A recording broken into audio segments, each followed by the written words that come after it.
Assalamualaikum warahmatullahi wabarakatuh. Saya Sepa Lukianto dari Pok sekian akan menjelaskan soal nomor 1. Tugas logika responsi kelas B 12 Oktober 2023. Ini ada nama kelompoknya. Dan pertanyaannya adalah, diketahui pernyataan-pernyataan berikut. Setidaknya ada satu sapi di ladang yang memakan rumput. Semua sapi di ladang milik Pak Tono memakan rumput. Jadi tidak semua sapi di ladang adalah milik Pak Tono. Buatlah notasi logika predikat dari pertanyaan-pertanyaan tersebut. Pertama yang harus kita lakukan tuh jadiin first order logic gitu. Soalnya sapi itu kan banyak, jadi dijadiin X adalah sapi, dinotasiin jadi PX. Terus X memakan rumput jadi QX, dan X milik Pak Tono jadi LX. Kalau udah, tinggal dibikin notasinya. Premis satunya itu kuantor eksistensial X dalam kurung PX dan negasi Q. Premis 2-nya kuantor universal X dalam kurung PX implikasi dalam kurung QX dan LX. Jadi kesimpulannya itu negasi universal X dalam kurung PX implikasi LX. Cuma karena nggak ada negasi universal X yang negasi universal X yang diimplikasi, jadi kita ubah jadi eksistensial X dalam kurung PX dan LX. Itu nomor 1. Nomor 2 akan dilanjutkan oleh teman saya. Assalamualaikum warahmatullahi wabarakatuh. Perkenalkan nama saya Natsya Tias dari kelompok 6 dengan MPM 2317051111. Di sini saya akan menjelaskan jawaban nomor 2. Nomor 2 yaitu tentukan negasi dari notasi logika yang A. Negasi universal X dalam kurung LX implikasi DX. B. Universal X dalam kurung negasi DX atau DX dan dalam kurung negasi BX atau DX. Yang C. Eksistensial X dalam kurung PX dan QX atau universal Z dalam kurung RZ implikasi EZ. Untuk jawaban yang A, pertama-tama kita tulis negasi dalam kurung negasi universal X dalam kurung LX implikasi BX.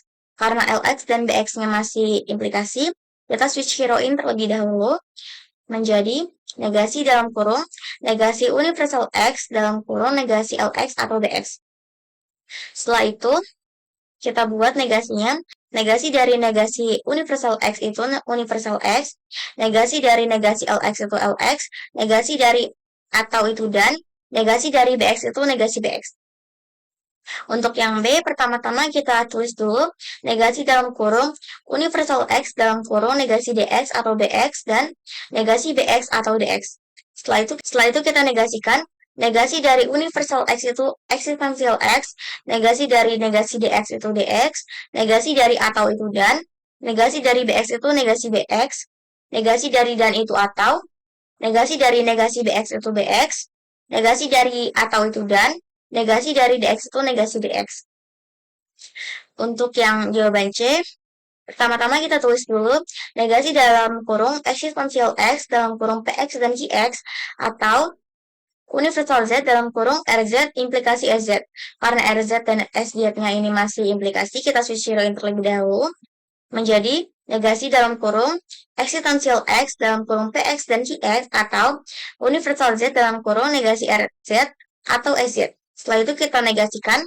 Negasi dari eksistensial X itu universal X, negasi dari PX itu negasi PX, negasi dari dan itu atau, negasi dari QX itu negasi QX, negasi dari atau itu dan, negasi dari universal Z itu eksistensial Z, negasi dari negasi RZ itu RZ, negasi dari atau itu dan, negasi dari EZ itu negasi EZ.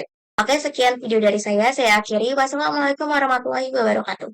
Assalamualaikum warahmatullahi wabarakatuh. Perkenalkan, nama saya Dimas Satya Putra dengan NPM 2357051017. Di sini saya akan menjelaskan soal nomor 3, yaitu perhatikan notasi-notasi berikut. Premis pertama, universal X, BX atau CX implikasi AX. Premis kedua, universal X, negasi AX dan DX. Premis ketiga, universal X, CX atau FX atau GX. Premis keempat, ekstensial X, negasi GX, implikasi negasi FX. Dengan kesimpulan, universal X, DX, dan CX. Untuk itu, saya akan menjelaskan tentukan validitas dari kedua premis dan kesimpulan tersebut. Yang pertama-tama, kita universal instationkan dulu pada premis pertama dengan BX atau CX implikasi AX. Nah, yang kedua juga kita universal instation pada premis kedua, yaitu negasi AX dan DX.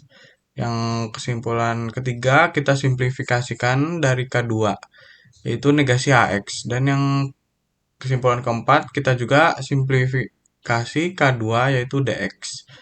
Dan yang kesimpulan kelima kita switch hero-kan dari K1, yaitu dengan negasi BX atau CX implikasi AX. Dan yang kesimpulan keenam kita demorganin dari kesimpulan kelima, yaitu dengan negasi BX atau negasi CX implikasi AX.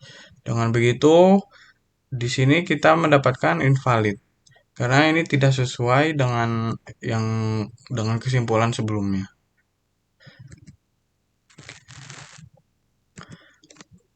Yang kedua, buat kalimat dari notasi kedua premis tersebut. Kita ngambil premis yang pertama, yaitu universal X, BX, atau CX implikasi AX. Dan premis kedua yaitu universal X, negasi AX, dan DX.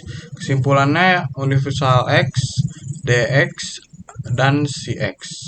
Dengan begitu, kita akan membuat BX-nya dengan X adalah mamalia berdarah panas, dan CX, X adalah mamalia menyusui, dan AX adalah kucing, dan DX, X adalah mamalia melahirkan. Dengan begitu, kita dapat membuat kata-kata yang premis pertama, semua mamalia jika berdarah panas atau menyusui maka itu kucing. Yang semua mamalia berdarah panas atau menyusui maka itu kucing, yaitu premis pertama. Yang terus premis kedua, semua mamalia bukan kucing dan mamalia melahirkan. Premis kedua, dengan kesimpulan semua mamalia melahirkan dan menyusui. Mungkin segitu aja dari kelompok kami. Apabila ada kesalahan kata, mohon dimaafkan. Selebihnya, terima kasih. Wassalamualaikum warahmatullahi wabarakatuh.